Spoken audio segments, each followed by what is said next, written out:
पंडित गंगाधर विद्याधर मायाधर ओंकार रामेश्वरम नाथ पांडे नाम के एक व्यक्ति मंदिर में पुजारी थे। जितना बड़ा उनका नाम था उतना ही बड़ा उनका दिल। वो हर रोज मंदिर में भंडारा किया करते थे और उस भंडारे का खाना अकेले उनकी बेटी सावित्री बनाया करती थी। वो सभी लोग हर रोज पंडित जी और उनकी बेटी को खूब दुआएं देकर जाते थे, जिस वजह से उन्हें कभी कोई तकलीफ नहीं होती थी।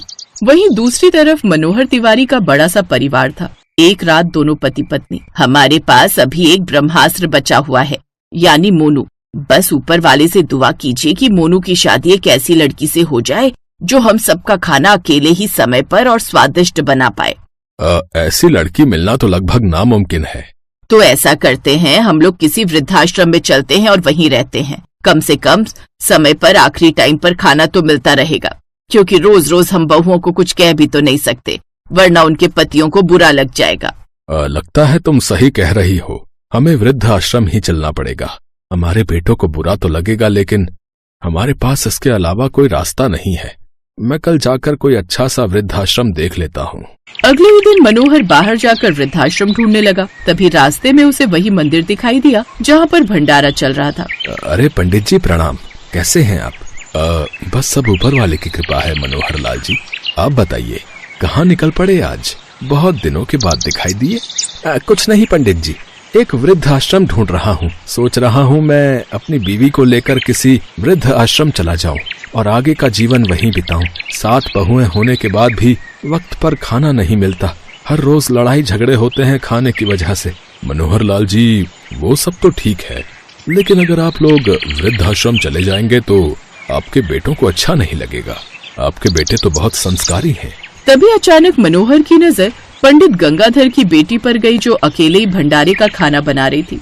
पंडित जी, ये लड़की कौन है जो अकेले ही इतने सारे लोगों का खाना बना रही है? मनोहर लाल जी, ये मेरी बेटी सावित्री है।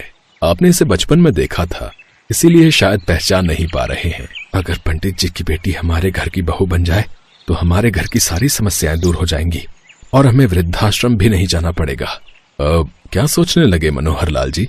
कुछ नहीं पंडित जी, मैं तो बस ये सोच रहा हूँ कि बेटियां कितनी जल्दी बड़ी हो जाती हैं, पता ही नहीं चलता। वैसे आपने अपनी बेटी के लिए कोई लड़का देखा? मनोहर लाल जी, अभी तो कुछ देखा नहीं।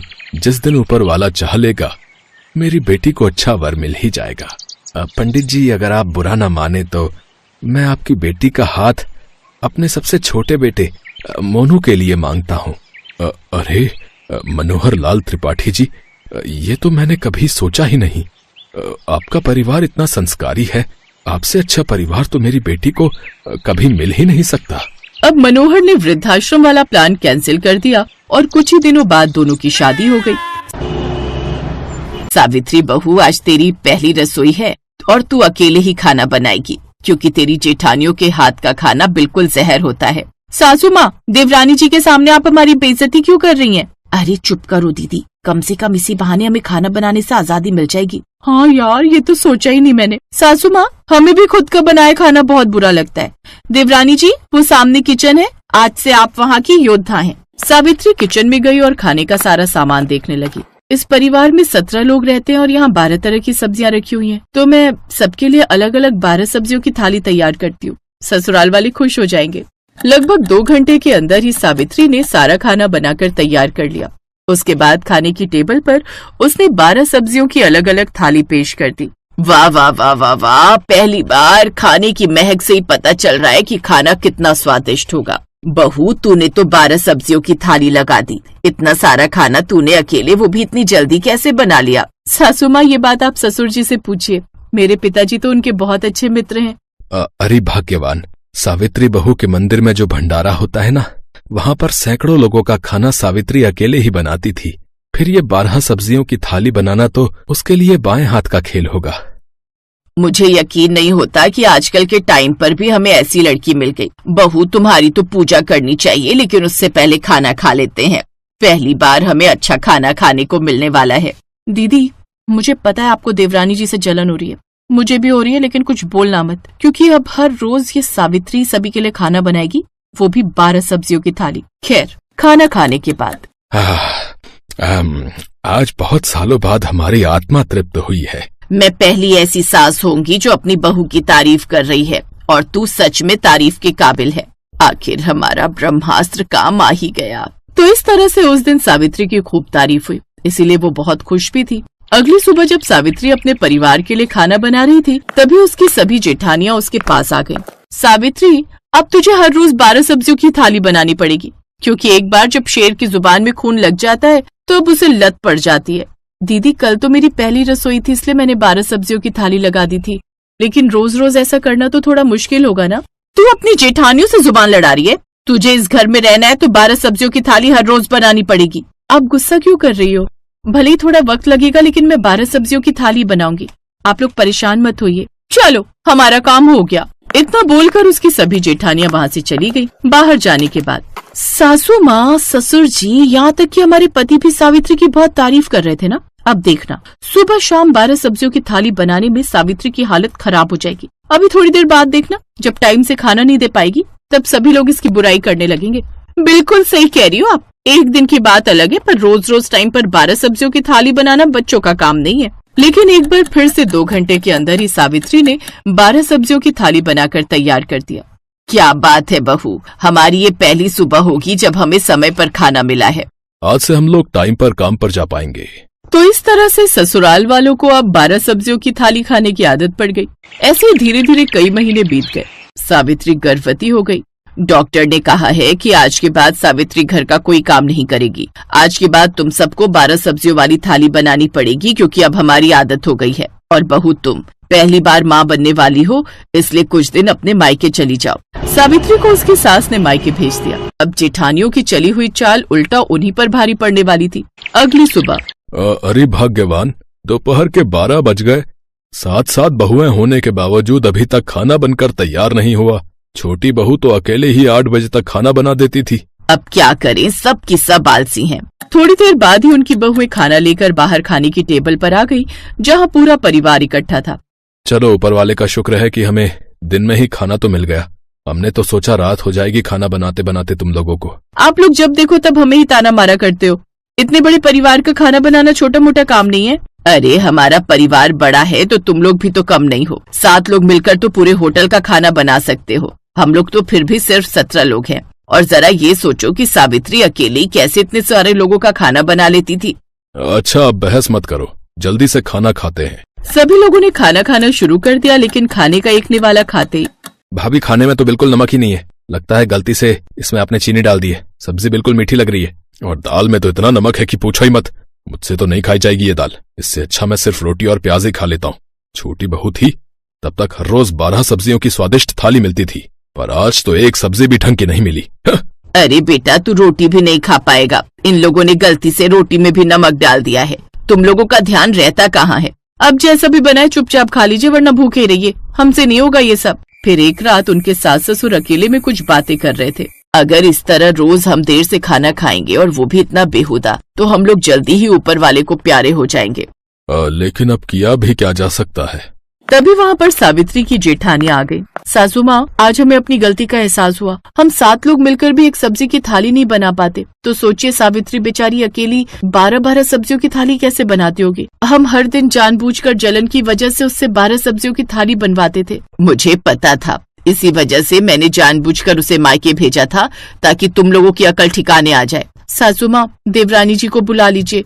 हम उनसे खाना बनाना सीखेंगे, फिर सब लोग मिलजुल कर खाना बनाया करेंगे। ठीक है। अगले ही दिन सावित्री वापस आ गई और सभी मिलजुल कर काम करने लगी।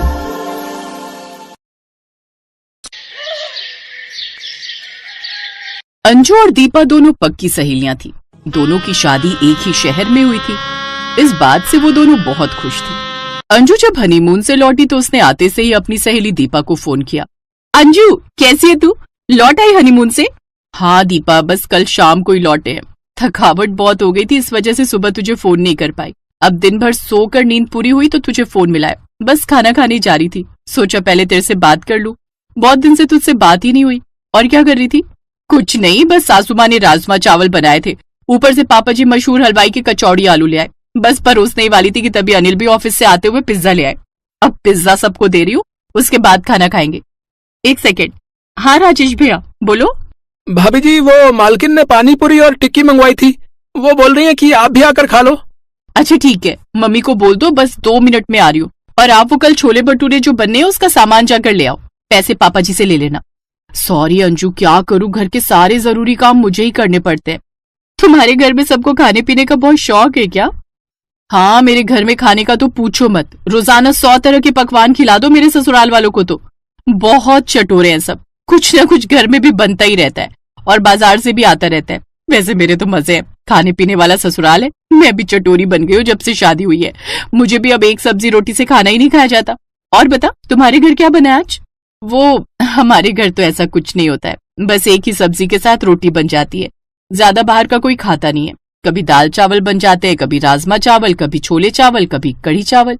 मतलब बनता एक ही टाइम एक ही चीज है, पर एक सब्जी के साथ दूसरी बहुत कम बनती है। पापा मम्मी भी इतना कुछ खाते नहीं है बाजार का, और अतुल भी बाजार का इतना नहीं खाते हैं। वही तो, मेरी जैसी किस्मत सबकी नहीं होती है। मैं तो बहुत शाही फैमिली में आई हूँ। चल कोई बात नहीं, सबकी किस्मत एक सी थोड़ी होती है। अच्छा मैं फोन रखती हूँ, मम्मी जी बुला रही है गोलगप्पे खाने के लिए। बाकी अभी गोलगप्पे खाना शुरू करूंगी तो बहुत सारा सामान है खाने के लिए, 100 तरह के पकवान आए हुए घर में। दीपा की बातें सुनकर अंजू का चेहरा उतर जाता है। वो खाना खाने के लिए बाहर जाती है। अरे अंजू बहू आओ, तुम भी खाना खा लो। अतुल ने और तुम्हारे ससुर जी ने खाना खा लिया है, मैं और तुम एक साथ ही बैठकर खाते हैं। मैंने सोचा तुम अकेले खाओगी, इसलिए मैंने भी नहीं खाया। क्या बनाया मम्मी जी? वो तुम्हारे ससुर जी का थोड़ा पेट ठीक नहीं था, इसलिए मूंग मसूर की दाल और उबले हुए चावल बनाए थे। तुम्हारे लिए साथ में पनीर के पराठे बना दिए हैं। मैंने सोचा पता नहीं तुम मूंग मसूर की दाल और चावल खा भी पाओगी या नहीं, इसलिए मैंने पनीर के पराठे बना दिए थे। और कुछ नहीं है खाने के लिए साथ में? अब और तो कुछ नहीं बनाया बहू, कुछ और खाने का मन था, मुझे तो ये बात पता ही नहीं थी। नहीं नहीं मम्मी जी, मैं खा लूंगी, आप टेंशन मत लो। अंजू की सास बहुत अच्छी थी। नई नई शादी हुई थी, इसलिए वो अंजू को कोई भी घर का काम नहीं करने देती थी, सब कुछ खुद ही बनाती थी। पर अंजू को तो जिस दिन से ये बात पता चली थी कि दीपा के घर में 100 तरह के पकवान बनते हैं, तो उसी दिन से उसे अपने घर के खाने से बोरियत होने लगी थी। अंजू की शादी को कुछ टाइम ही बीता था कि एक दिन दीपा का फोन आता है। अंजू, तुझे एक खुशखबरी देनी है। क्या बात है, मैं मौजी बनने वाली हूँ क्या? अरे नहीं यार, उन सब में तो अभी टाइम है, उन सब के बारे में तो मैंने अभी सोचा ही नहीं है। ये खुशखबरी दूसरी है, चल मैं ही तुझे बता देती हूँ। वो तुम्हारे घर के पास जो नए फ्लैट बने, उनमें से 2 फ्लैट हमने खरीद लिए। अब मैं तेरे घर के पास शिफ्ट हो रही हूँ। अब हम दोनों सहेलियां बिल्कुल बराबर में रहेंगी, पड़ोसी बनकर। क्या सच? तू मेरे घर के बिल्कुल पड़ोस में रहने आ रही है? ये तो बहुत खुशी की बात है। कब शिफ्ट कर रहे हो फिर? अगले हफ्ते ही शिफ्ट हो रहे हैं, बहुत सारा काम है, चल मिलते हैं फिर। अब दीपा अंजू के बिल्कुल बराबर में रहने आ गई थी। इस वजह से दोनों सहेलियों का एक दूसरे के घर आना जाना शुरू हो गया। दीपा ने अंजू की सास को भी अपने घर बुलाया। अंजू अपनी सास के साथ दीपा के घर पहुंचती है। दीपा एक के बाद एक करके ढेर सारा खाने पीने का सामान उनके आगे रखवाती है। लीजिए ना बहन जी, आप तो कुछ खा ही नहीं रहे हो। अंजू, अपनी सास को दो ना कुछ खाने के लिए, तुम्हारा अपना ही घर है। बस और नहीं, पहले ही एक समोसा खा लिया है, बस मैं इतना खाती नहीं हूँ, ये तो आज खा लिया, वरना हमारे घर तो तला हुआ बिल्कुल भी नहीं आता है। घर पर भी बहुत कम तला हुआ खाते हैं। हमारे घर तो खाने पीने का सबको बहुत शौक है, रोज कुछ ना कुछ घर पर भी बनता रहता है और बाजार से भी आता रहता है। दीपा के ससुर जी को भी बहुत शौक है, जब भी दुकान से घर आते कुछ न कुछ लाते ही रहते। ऐसी मेरे बेटे अनिल की आदत है, वो भी मीठा बहुत पसंद करता है। जलेबी, रबड़ी, रसगुल्ले, जितनी मर्जी उसे मीठा खिला लो, बहुत शौक से खाता है। ऐसे ही हमारी आदत बन गई है। सच में यहाँ आकर तो मैं भी बिल्कुल इनके जैसी बन गई हूँ। मुझे खुद तरह तरह का खाना खाने का शौक है। North Indian, south Indian, Chinese, हर तरह की डिशेस हमारे घर पर बनती रहती है या फिर बाजार से आ जाती है। अपनी सहेली दीपा और उसकी सास की बातें सुनकर अंजू थोड़ा झेंप गई और घर जाकर उसने बहुत कलेश किया। क्या बात है, इसमें इतना बरसने की क्या जरूरत है? तुम्हारा मन होता है तो तुम मंगा लिया करो, बना लिया करो, तुम्हारे हाथ किसी ने बांधे थोड़ी हैं। तुम 100 क्या 1000 तरह के पकवान बनाओ और खाओ। तुमने तो बस दीपा की ससुराल देख ली, जहां 100 तरीके के पकवान बनते हैं। तुम उसी की रटी लगा रही हो, पीछे ही पड़ गई हो तुम तो। अतुल बेटा, ऊंची आवाज में बात मत करो बहू से। अंजू, तुम्हारा जैसा मन है तुम वैसा करो, ये तुम्हारा घर है। जो बनाना है, जो मंगवाना है, वो अपनी इच्छा से किया करो, तुम्हें कोई नहीं टोकेगा। अगले दिन से अंजू ने अपनी मर्जी करनी शुरू कर दी। अब वो रोजाना ही घर पर भी एक नहीं 2 सब्जी एक टाइम में बनाने लगी, यानी कि पूरे दिन में 7-8 तरीके का खाना बन जाता था। बाकी वो बाजार का भी बहुत खाने लगी। पूरी तरह से वो दीपा के रंग में रंग गई थी। एक दिन दीपा अपनी सास के साथ अंजू के घर आई। अंजू ने दीपा की नकल करते हुए उसके सामने तरह तरह के ढेर सारे पकवान रख दिए, पर दीपा और उसकी सास ने कुछ भी खाने से मना कर दिया। अंजू, इतना सब कुछ मत रखो, हम कुछ नहीं खाएंगे। क्यों? मैं और मम्मी जी जब तुम्हारे घर जाते तो तुम कितने ढेरों सामान रख देती हो हमारे आगे और जबरदस्ती खिलाती हो। खाइए ना बहन जी, क्या हुआ? वो आंटी जी हमारे घर में सब बाहर के और घर के तले हुए और मिर्च मसाले वाले खाने का परहेज कर रहे हैं और डॉक्टर ने हमें बाहर का खाना बिल्कुल मना किया हुआ है। हम लोग घर का ही हल्के मिर्च मसाले का खाना खा रहे हैं। अनिल को भी थोड़ी शुगर बताई है, इसलिए उन्होंने भी मीठा बिल्कुल बंद कर दिया है। मैं तो कहती हूँ मीठा और तला हुआ ज्यादा खाना ही नहीं चाहिए। 100 बीमारियां लग जाती हैं 100 पकवान खाने के चक्कर में। हमारी जीभ का क्या है, वो तो स्वाद ढूंढती है, पर अपनी जीभ पर हम खुद ही लगाम लगा सकते हैं। मुझे लगता है अंजू तुम्हारे घर का हिसाब बिल्कुल सही है। सादा खाना खाते हो, बहुत अच्छी बात है। तरह तरह की बीमारियों से दूर रहते हो। आंटी जी, हमने तो सोच लिया है, हम तो बिल्कुल आप ही की तरह खाना खाएंगे ताकि हम भी बीमारियों से दूर रहें। दीपा और उसकी सास की बातें सुनकर अंजू का मुंह बिल्कुल देखने वाला था। वो अपने ऊपर बहुत शर्मिंदा हो रही थी और मन ही मन उसे अपने ऊपर गुस्सा भी आ रहा था कि उसने अपनी सहेली की नकल क्यों की। आज उसकी सहेली दीपा और उसके ससुराल वाले तो सही रास्ते पर आ गए, पर अंजू ने अपने घर में सारा सिस्टम खराब कर लिया था। उस दिन से अंजू ने भी अपनी सास और परिवार वालों को प्रॉमिस किया कि वो जैसे पहले खाना खाते आए हैं वैसे ही खाएंगे। किसी की देखा देखी अपना रहन सहन बदलकर अपना स्वास्थ्य खराब कभी नहीं करेंगे।